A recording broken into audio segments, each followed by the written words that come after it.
Welcome into another exciting episode of The Scene. I'm your host, Bubba Starts. With me today is singer-songwriter Aaron Newsome. Welcome to the show, Aaron.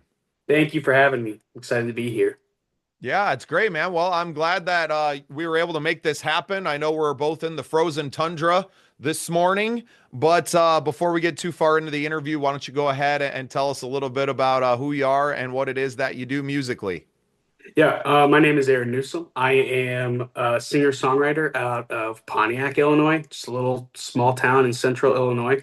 Um, I started doing this realistically, as far as trying to make something out of it about a year ago.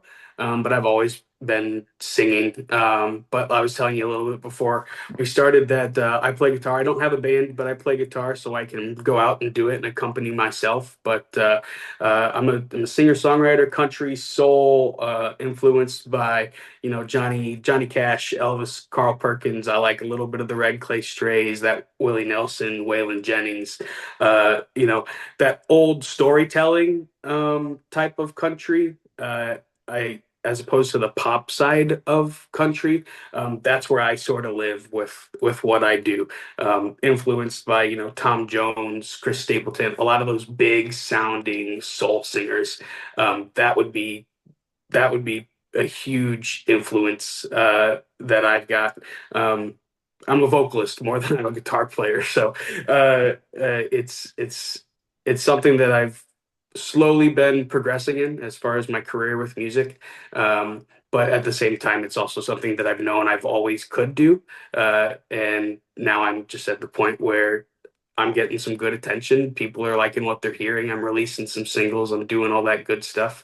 And just trying to keep one foot in front of the other, trying to get through that next door, whatever that next door would be.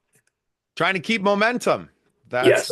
That's what this whole game is about, man. And I will tell you, as someone who's been stopped because of my own choices in life, right? I did a couple years in prison that halted my career.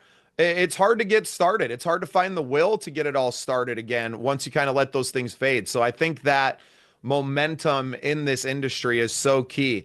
Love it, man. Yeah. Love the affinity for the old sound, the storytelling. I think that's why country music is making such a huge comeback right now. I would like to see the upper echelon of country music maybe shake things up a little bit more. But, with a gal like Sierra Farrell winning a ton of awards this year, I know it wasn't on the televised show, but it shows that something is changing. Mhm. And I think we're all kind of riding that wave. I myself, country rock artist, but I've been a storyteller. And storytelling left rock music probably with the grunge era, right? You didn't really have that anymore with late 90s bands, it had just changed. Rock music had changed. I didn't call myself a country artist until maybe a year or two ago Yeah. when I moved out to farm country. I live here in South Dakota, 1,000-person town, just growing and doing what we do. But it was here that I kind of refound that fire again. Playing for just our friends and our little town events was like, Yeah. man, I really like doing that. I would like to do more of that again Yeah. and to pursue this career. So yeah, proud of you, man. Getting out there. Yeah. It's not easy. It's definitely not easy to do it sans a band to fall back on. Yeah. I've always been what I call a busker most of my life, where it's just been me and the guitar. And I always say that there's something beautiful about the six strings and a human voice. And I don't know that there's any other instrument, even the piano, I don't think is the same for just the magic that can happen, right? So love everything that I heard from you, Aaron. That's Yeah. great. So Thank you. you're releasing singles, you're doing the whole thing now. What was your last single? Let's kind of start from there and we'll move forward. Yeah. So my most recent one I released this last Friday on Valentine's Day. And it's called Little Flyer. It's been out for a while, but it took a while for me to get it onto Spotify because it is a more sad song, and I didn't want to have that be the first, release on Spotify as far as logistics and planning goes, and So people you having. so you waited for Valentine's Day. Great Yes. move. Yep. Yeah, exactly. But I had I wrote the song last March. I had a friend who I went to high school with. She passed away, and just based off of like a lot of the stuff that I had seen from, memorials written about her from our other friends or family or just people that I knew her. Everything I was reading was something that I had already known as far as who she was or what she brought to the life of another person. And so I sort of took all that and wrote it into a little song. And she was a cheerleader for our high school. She was a really tiny girl, so they were throwing her in the air. Her position was the flyer, and so the song's called Little Flyer. It's about Brittany, just about how much light she brought into everybody's life, and who she crossed was left with a impression that would be lasting forever. So it's about her. I really enjoy the song. It's a cool thing to be able to write something that is going to allow people to heal in a specific way. That's one of the things I like about being able to write music and play music is that it sort of it hits you how it wants to hit you, but it's up to you to get that get that type of emotion from the song. I released that one. So that one's been out a couple days. Before that, I released just a couple weeks ago, actually, my first single called Hometown Song. It's about me growing up in small town Pontiac, Illinois, with my sister and my friend Jacob, and we just go around. And from what I remember growing up is in the song. I remember falling out of a bunk bed and I hit my head on the floor, and I think so. That's in the song. Like, we went around and stole toys out of people's houses, and rocks out of the gardens, thinking that they were little crystals, and that's in the song. So a lot of true things that happened are in that song, and I recently just released a music video for it as well on my YouTube page, and it's been really good reception on that, on both of those, the song and the video, for the past couple of days. It's been cool to see people are enjoying it. People I don't know, saying this is exactly what small town, growing up is like, and I'm like, I enjoy hearing people say that because it's fulfilling as a songwriter to have other people feel the same way about a song that you wrote it for. Um, and I like being able to, build that bridge between people. We may not know each other, but we have sort of the same experiences, and that's what I like to, throw out through my music. But those are the two things that I've got out so far: Hometown Song and Little Flyer. I got a couple other things in the works, but studio time is studio time, and if I can get in there, I'll get in there. But yeah, Totally. I love that you're writing songs to resonate with small town folk. You're not coming into this um with a mission to, obviously we all want to get famous, right? We'd all love our songs to be played on the radio, but you are coming to the songwriting from a place of self-expression. You are expressing who you are, and I think that's the most important thing for especially young artists like yourself just getting started. Stay true to that. Don't ever change that part of you. Don't ever start to write songs for someone else because it's not going to work. And it's coming up a lot now with AI and the songwriting apps and different things that they have yeah, using it, which I've heard. And I have friends that have, almost no musical talent that were able to, plug in an idea into this thing and it spits out in the song. And they're super excited about it. And it's like, that's amazing. I'm glad that you get to experience some small part of what songwriters like Aaron and I get to experience when we craft a song, but it's yeah, not the same. It's artificial. It didn't come from your beating heart onto that page now, yeah, playing on a guitar and then performing it for people, whether that's in a studio or whether that's in a live setting. So love your commitment to it. I hope that your continued success here in the real world helps to spur on more production of things, right? Whether yeah, it's at home and recording, just demos of songs or, home recordings, or that's taking it into the studio and doing it right, which we know can cost significantly more money to do so. yeah, It's not an easy thing to be out here in this world, especially a solo artist. As someone with a vast amount of experience in it, I'm very fortunate to have some really talented friends that not only own a studio but are super talented players as well. Because my songs aren't a small acoustic song, right? Some of these Yeah. songs, when they came out, were this big production. And even though I wrote it on an acoustic guitar, it was never meant to be that. So I Yep. face a lot of the struggles with studio time, especially because it's not only do I have to find the studio, but I have to find the players now that are coming in. Now you're talking about extra cost, unless you got really good friends, that are willing to come and be on your record for free.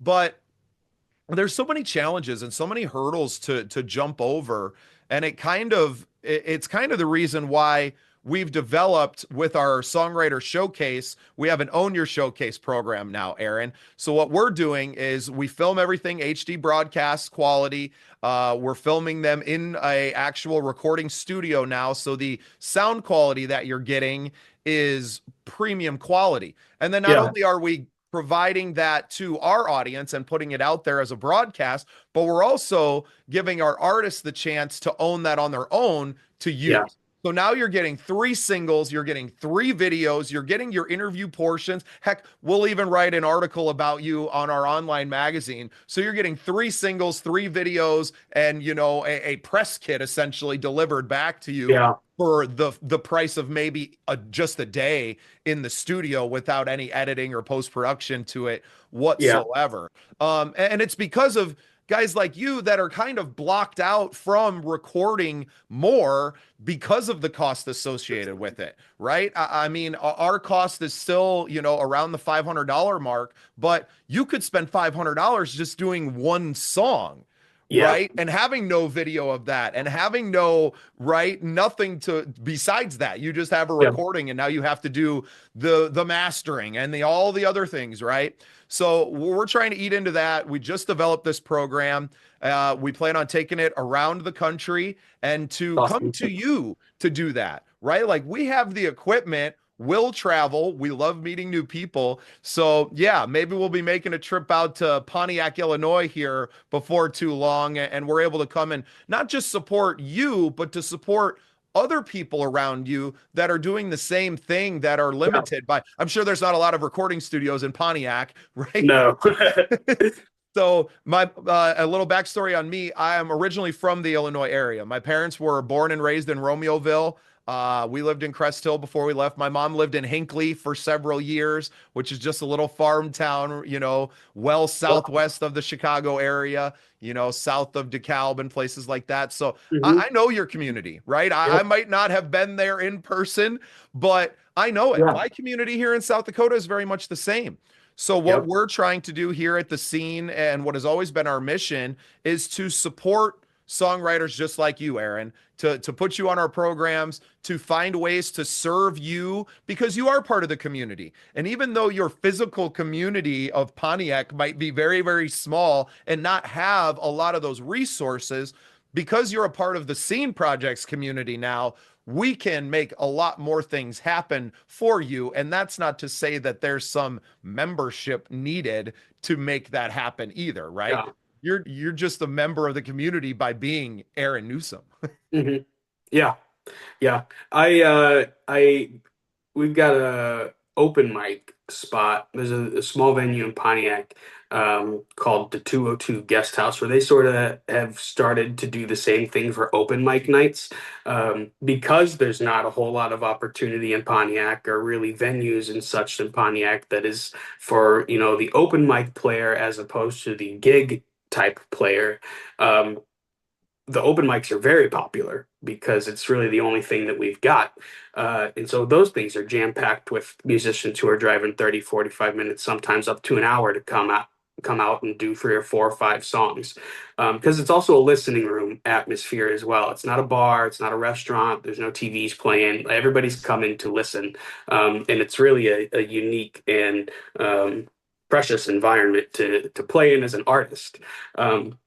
And they've started doing sort of that same thing where they've got a system through some cameras on the wall, and if you go in there and they've got a show, or if you go in there and they've got an open mic, you can request some of that footage and they'll hand it over to you. It's nothing, too studio fancy or anything like that. You're getting a direct sound out of the actual systems, so you're getting a really crisp sound. You're getting a really good video, but it's that same type of, we have no reason to do this other than to help you, other than to help you get this information out, other than for you to hopefully, post this somewhere and people can see what you're doing. And if you want a gig, you can get a gig out of it, type of thing. So having those things in place, whether it's an open mic, whether it's a studio, whether it's anybody that wants to come along and just, oh, somebody asked me and I couldn't do this, so I threw your name in the ring instead. Um, those are the really awesome things about being a beginning musician, up and comer musician, that it's like I'm not asking you to do these things for me, but you're doing them for me. You're putting my name out there. You're listening to my music. You're helping me out along the way, and that only means that I'm doing good at what I'm doing, and I should keep doing it. Back to the songwriting. I never want to write a song that isn't true, not in the sense that it didn't happen to me, but something that I'm not, really feeling. I don't want to put that out there, because if it doesn't mean much to me, I don't think it'll mean much to the person that is listening to it. So I always try to write honest music, um, whether it's about somebody or something, or just a figment of, a conversation that I had, and somebody threw out a couple words, and I was like, that sounds like it could be a song. Uh, Even if it's something as, silly as that would be, I always try to make it true. You listen to a lot of music today that are on the charts, that are on the billboards, and it's like, it makes me think that, okay, maybe I am doing a good job with my songwriting, because some of the songwriting and some of these songs is just like, this is what people are listening to. Well, and a Like, lot of it is just recycled. It's just recycled yeah, themes with recycle. I mean, just yeah, even the tone of the song, and it's all just been recycled. And that's kind of the nature of pop music, right? oh, They know what works. It's a business to them, and that's what it is. But that's not why guys like Willie and Waylon were out writing music and playing shows, right? yep, And I yep, think that the resurgence of the outlaw, right, and the people that are just going to do it on their own, not necessarily out of spite to Nashville, but a little bit of looking at that. And now that we all have a much better grasp of exactly what Nashville is, you're a lot closer to it than I am. But I have several friends that work down there. They're in the writers' rooms all the time. They're doing all of those things, but they find a richness to our Midwest, where a lot of them are from, yeah, and a richness to coming back to these smaller communities and playing here all summer, and being out in the community again, but then having the resources of Nashville, and that kind of being the draw. yeah, Still being true to yourself, but using Nashville for what it is. It's a great resource. There's a lot of people there that can really help you advance your craft and not yeah, necessarily your career. And I think if you come into it with that mentality, that I'm going there because there's people that can help me with the craft of songwriting, with the craft of playing, with the craft of performing, and not necessarily this is going to be my break. And you put so much pressure on this one weekend in Nashville that you're having, and yep, expecting all of those doors to just blow open to you, not realizing that there's, that door that you're standing in front of has 37 locks down the thing, right? And you got to yep, have some keys to get into that room. But the keys are available to you. You just have to go out and learn the skills, and to yeah. learn the processes. Yeah, I'm going for the first time as a performer, as a musician, to actually do some things down there at the end of March into June, and I'm looking forward to it. I've got some friends who live down there who are in the songwriting atmosphere, and what you just said is everything that they've already said. Is that, yeah, it's like, there's good people that are there to help you, but you know nobody's going to come along and be like, all right, you're the guy we want on the record label. You're the guy we want in the room, recording the songs. Here, I wrote four of these songs. I want you to record them. People are wanting to help you, but and for those specific things like you talked about, like I want to help you with your stage presence. I want to help you with the way that you're playing your guitar. I want to help you with the way that, your writing still is really good, but here's a couple tricks and things that I like to use, or a template that I like to see when I'm writing, that is going to help you just have better songs. And like you said, those are the things that are only going to help you make it through to what your end goal is, right? Having those people come along and help you and get you to your, ultimate potential, to where you can go in, and when that time arises for someone to come along and be like, you know what, we want to try you in a studio or something like that, that you have all of that good knowledge and the time in, and the actual playing time and experience to be able to go in and just crush it when you need to crush it. But I'm looking forward to it. I'm nervous, because it's like especially coming from a small town, it's like people hear me and you're like, dang, like you're really good. But then you go to Nashville and it's like everybody who's been from a small town and has been told they're really good is at the same place. And so it's like maybe I'm gonna get there and sound like shit compared to the rest of these people. But Brother, I didn't even I'm have to get all the way to Nashville. I went to our Midwest Country Music Organization Awards yeah, show yeah. last year, and I was like, man, I really better pick up this podcasting thing, because as a musician, and not that we're in competition with one another, but there was just so many people already on that path, right? Where, Hmm. we have over 300 members. Not all of them necessarily are artists, but several hundred artists that I've become really good friends with, that I'm watching and I'm listening to their songs. And I'm just like, wow, I don't Yeah. even know if my stuff stands up to their stuff. How could it stand up to stuff that's coming out of Nashville? And what it really did was put me back on the path of learning, right? And not necessarily learning the music business, but learning, where can I support this community? Where can I support all these people that I just absolutely love? And I'm already sharing their stuff on my Facebook and on our band page, and I'm doing that. But what else can we do? And Yeah. then, a podcast kind of lands in your lap, and you find out over the course of, 9 months or so, that you're actually really good at it. And you're like, Yeah. okay, this is what I do now, right? I mean, Yeah. we just started this podcast in April of last year. We're still brand new, right? Yep. Yeah, I think of the days where I was playing guitar, had been playing guitar for 9 months, and I wasn't getting on a stage then, Yeah. and I wasn't performing. Yet here I am, 9 months into a podcasting career, and I'm performing every single day. Yeah. And that's how I support my community. It's why it's on our sign right behind me. It's why it's a focus of what we do, is to support. I'm 38. I'll be 39 this year, right? I am moving into the OG section of my life, where it's like I kind of been there, done that. And I lived through the whole change. I mean, when I was growing up, and in high school, it was, oh, Bubba, you got to go and you're going to go get that record deal and everything's going to be made for you. And now, 20 years later, that's not even a reality at all. Like, if you don't have 10 years to dedicate to your craft and to be in it and to probably take a lot of L's in the meantime, you're Yeah. never going to get there anyway.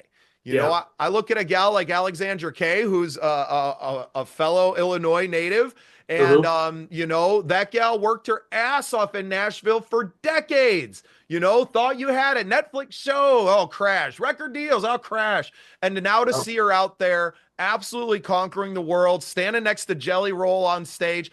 I was yeah. just at her show with 300 people 2 years ago in Sioux Falls, South Dakota. I gave her a hug, told her how proud of her I was, just like you're gonna rise. It's Yeah. happening for you right now. And the fact that I get to still be in this small circle with you, Yeah. and to share. And she was so excited about our band. And oh my God, I was playing at that same venue, and she was excited for me, and good luck. We were front row for that show. It was so life changing, because she, put the microphone in my face, like, what's the name of your band? When are you playing here? Like, on the stage during the show, right? Yeah. It's That's just like, awesome. that's so crazy. But she did that for every single person in the room. Every Yeah. single fan that was there to see her, she gave that time to. Yeah.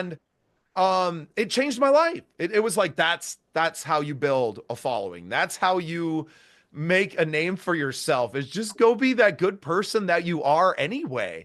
Yeah. And it starts with the music, the music that she writes speaks from her soul. That's why people gravitate to it. Obviously with her, the big stuff that she's written has been breakup songs and things like that. So obviously a very big female demographic for her Yeah. songs, but it was true to her, and it showed her who her community is. And now they come out and they support her. She's playing stadiums, and my thing is, like, if she can do it, and 5 years ago she was on TikTok after getting kicked off of Broadway because of COVID, right? And she's just doing coffee and country. And it's like, if this woman can get there and to do Yeah. all of those things, then so can I, and so can any single person that I've ever met that wants to be Yeah. a musician, right? So it's taking everything that we learn every day and finding the usefulness in it and using it and just working and working and working. And Yeah. that's what a lot of people, that's what they don't have, right? They don't have work ethic to just keep going. Like, it's going to suck. There's going Yeah. to be times where it sucks really bad and you don't have the money to do what you want to do and you don't have the time to do all the things, but you got to keep going. You Yep. got to keep just pushing forward, like you said, one foot in front of the other, because eventually you can get there. Even a guy Yeah. like Jelly Roll has an incredible comeback story, huge inspiration for me. I shared a little bit about my prison time. It wasn't Yep. until seeing him that went, well, people are like really resonating with his story the same Yeah. way I am. Like, maybe it's okay for me to share my story like that, my Yeah. addictions, my prison time, my mistakes. Like, I own them. I've never shied away from them, and I wasn't trying to hide them in my personal life, Yeah. but I wasn't bringing them to my professional life. And I think that's what people want now. People Hmm. want to see the realness of a human being. They don't mind if you make mistakes. They're willing to give you a little bit of grace and to allow you to grow and to become a better human being over time. Yeah. For young artists like yourself, just getting started, like, you have all of that to build a platform off of right away instead of Hmm. having to like try to go be someone else for 20 years and like, oh, this is what the industry likes. This is who I should be. And then realizing that you just wasted 2 decades and, Yeah. and having to come Yeah. back to like, oh, I can just be this. I can be me and people are going to like that. It just blows your world wide open. And I hope that, through our podcast, through our community, that young artists like you don't have to go through those 2 decades, right? You're Yeah. able to just build on that platform and then launch. So a big congratulations to you and everything that you're doing. I'm super excited for you to get down to Nashville and Thank really you. start doing the thing. How far of a drive is it from Pontiac to Nashville? It's like 6, 7 hours. It's not that long. I mean, I drive a lot anyways. I'm doing shows like 3 hours away. So driving for me is perfectly fine, but it's definitely not as close as I would like it to be. Like I said, being in Pontiac, not really having an opportunity to do anything necessarily in my immediate area, is kind of a, like you said, it's a struggle that it's just something I have to deal with for now. But because of that, I'm getting those miles in and driving everywhere I can to play places. But Little it's brother, it's I am 90 minutes away from any town that has over 15,000 people.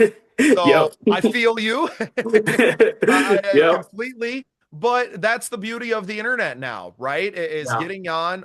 You're a great conversationalist. I suggest that you start your own podcast and start talking with other people that are out in your area and let things grow from there, because that's another great way to build a community around you, Yeah. right? Is then it's not just all about, oh, well, I can't get back in the studio today, you know what I mean, this month because I don't have the money or my money's going elsewhere to a trip to Nashville or something like that. Yep. Starting your own podcast and kind of putting it out as content on your YouTube page that I'm sure you already have, right? You're releasing this Yep. stuff. Just start doing it, man. I hope that today is the tip of the iceberg for you in that realm, because just listening to you talk, you would be a very good host. You would be very good at having other people on and relating with them and featuring them. And it will allow you to become, the authority of the middle of nowhere in Illinois for music, Yeah. right? Yeah. And Yeah. then you build a platform for not just yourself but for others, and that next generation of kids, man, because Yeah. there's kids in high school right now in Pontiac that are either seeing you or seeing other artists around and going, man, I want to do that. And granted, it Yeah. might only be one out of the graduating class of 57, right? Yep. Yep. But that's one person, right? And that's how we keep this thing going, and we continue to not just be inspired but to inspire others as well. Yeah. Yeah. That's the one thing I love, no matter no matter like how far I get in this industry doing whatever it is I may end up doing. Um, I love being able to just help. Whether oh, I'm looking for a place that will let me play. Let me shoot you three or four or five of the people that I'm always going to that I know would have you. I mean, that's the only reason I've gotten as many gigs as I've been able to get is because the people who have heard me that have had to pass up opportunities because they're already booked and say, you know what, instead of me, look at Aaron Newsome, or instead of me, look at this person, or instead of me, look at this person. And I mean, this is the start of my second year doing this. The first year, probably 50% of my gigs were look at it, ask Aaron because I can't. So I'm fully appreciative of everybody who's done that. I wouldn't be at the place or at the spot that I am in through, as far as my journey goes, without those people and without those people helping me along the way. So if there's anything, if it's the least I can do, I would just love to be able to help people figure out, whatever that next step may be. Um, I don't have a whole lot of experience under my belt doing this, but like I said, if there's anything that I can do to help somebody along the way, I would love to be able to do that. Right. Well, and your experience that you do have is 100 times more than someone with zero experience. And I Yes. think if we all start to take that mentality as that, like, well, even though I'm just starting out here, I know things that somebody else doesn't. And Yeah. sharing those and sharing that knowledge is how you kind of just accelerate all of these processes and get Hmm. things moving. So, kudos to you for turning around and within 2 years, being the new guy to being someone who's looked up to in your scene as well. That's great. And it sounds like you got a great little community out there around Pontiac and your Oh other yeah. small towns that are already supporting each other. And I love it, man. I love to hear it. Aaron, I got to let you go, but before I do, you got anything coming up here in the month of March that you want to plug and make sure everybody knows your website and everything like that? You follow me, Facebook, Instagram, TikTok, YouTube, Aaron Newsome Music. That's where you can follow me. Don't have a website yet, but I'm gonna be out and about all over in March. Let me see. Let me see. Um, Anything off the top of my head is currently missing, but I am super updated on Facebook where I'm going to be and where I'm going to be playing. I've been hitting a lot of national anthems. I've been doing that recently too, Love it. which is I'll do a 3 hour set before I do a national anthem. Those things are the most stressful song. It's if you've never done one, it's you won't know how stressful it is until you're doing it in front of a stadium full of people. Yeah, and I haven't Uh, got to do a stadium, but I've done a couple of local gyms, and I can appreciate it, buddy. It's it's a great song if you do it correctly. And it's a good feeling to have knowing that you're able to do the national anthem. People keep having to come back, but nothing that I can think of on the top of my head for March. I know there's a lot though. Like I said, it'll be on my Facebook. An announcement dropped today. I'll be opening for the Oak Ridge Boys in August at the Fairbury Fair. So that's a super cool next step for me. That's the first opening sort of opportunity that I've had. So that's the next door that I'm walking into is sort of doing things like that and just trying to get my name out there a little bit longer. But yeah, keep following along Aaron Newsome Music, and I'll be posting where I'm going to be and what's coming up, and um, I do it about every week. So I'm always looking for new fans and new faces in the crowd. I appreciate all the support that everybody's given me, and I appreciate you for having me on and letting me talk for a little bit today. Yeah, my pleasure. Aaron Newsome, thanks for being part of the scene. Yeah, thank you.